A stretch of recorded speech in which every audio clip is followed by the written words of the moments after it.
Mak poznat jak olejova, ali i ljekovita kultura. Olej še nahodzi u zrnu, ktoré má okolo 50% oleju odličnog kvalitetu. U hlavkoh maku še nahodzi alkaloid opium, ktorý baš važni u farmacijnej industriji. Najpoznačiji produkovatelji u nas Slováci, a medzi našima ľuďmi makljem dahto má pokus u zahradi. Sobkovo z kerestúra toto rošlinu sadza kus veci jak druhý. Nie robíme veľa roky, pár roky sme počali tak na menej, ale každý rok vecej.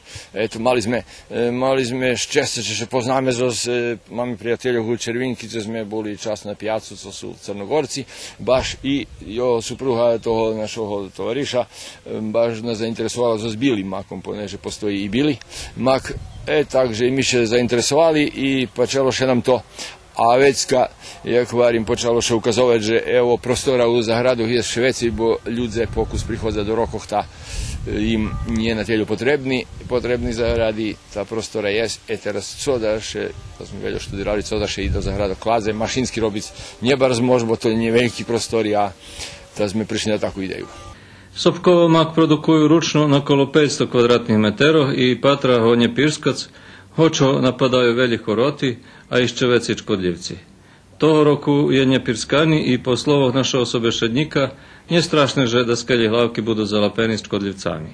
Hlavki še koncom julije reže ručno i već u hladku vypražnje od našenja, a da skeljo hibni še od ruci.